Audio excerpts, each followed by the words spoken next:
Hi everyone, সবাই কেমন আছেন? আশা করি সবাই ভালো আছেন।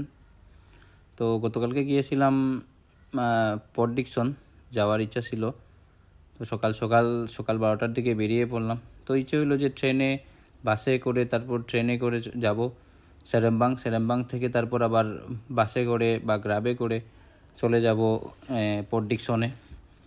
যেহেতু কুয়ালালামপুর থেকে গ্রাব করলে অনেক টাকা আসে, সেজন্য চলে গেলাম ট্রেনে। তারপর আবার এমআরটির এই জায়গায় দেখলাম যে ট্রেন আসতেছে, যার জন্য বললাম যে এখানে একটু ফটোশ্যুট করি বা ভিডিও করি, দেখতে ভালোই লাগে। যার জন্য এখানে কিছু ভিডিও করলাম আর ছবি তুললাম। তারপর আবার রিলসের জন্য কিছু ভিডিও করলাম। দেখেন ট্রেনটা কত দ্রুত আসছে আর যাইতেছে। তারপর আমরা আবার একটা মালাই দোকানে ঢুকে আমরা খাবার খেলাম, দুপুরের খাবার, যেহেতু দুপুরের টাইম হয়ে গেছে। তারপর আমরা ট্রেনের জন্য উপরে উঠলাম, উপরে ট্রেনের জন্য অপেক্ষা করতেছি, সাথে সাথে ট্রেনও চলে আসছে। তারপর আমরা রওনা দিলাম ট্রেনে করে, যেহেতু আসলে মালয়েশিয়ার এগুলো ট্রেন খুব স্পিডেই চলে, ভালোও লাগে। তারপর দেখুন ট্রেনের ভিতর থেকে বাইরের দৃশ্যটা আসলে অসাধারণ সুন্দর লাগে আর ভালোও লাগে।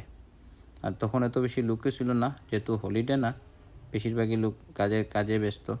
আর আসলে ভিতরটা অনেক ভালো লাগে, ভিতর থেকে ভিডিও করছি আর ট্রেন উপরে দিয়ে যাচ্ছে। তারপর আমরা কাজাং চলে গেলাম।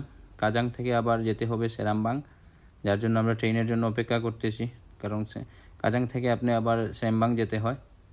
তারপর আবার আমরা উঠে পড়লাম কেটিএমে, যেটা মালয়েশিয়ার লোকাল ট্রেন, ঢাকা থেকে সিলেট যেসব জায়গা চলাফেরা করে এসব।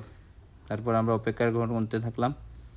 তারপর আমরা ট্রেন থেকে নেমে চলে আসলাম সেরেমবাং আসার পরে আসলে আমরা যে টাইমে আসছি এই টাইমে আসলে পট ডিকসন যাওয়া হয় না, যেহেতু 6টা বাজে। আর এই সেরেমবাংয়ের বাসগুলো আসলে অসাধারণ, সবচেয়ে ভালোও লাগে। আর আপনি সবচেয়ে সহজে কেল থেকে বাসে আসবেন সেরামবাং থেকে আপনি চলে যাবেন পট ডিকসনে, সেখানে বাস আছে। তারপর আমরা আবার ব্যাক করে ফেললাম কুয়ালালামপুরে, যেহেতু এখানে আর যাওয়া সম্ভব হবে না। আর সবাই ভালো থাকবেন আর সাপোর্ট করুন, ভালো ভালো ভিডিও পাওয়ার জন্য ভালো থাকবেন।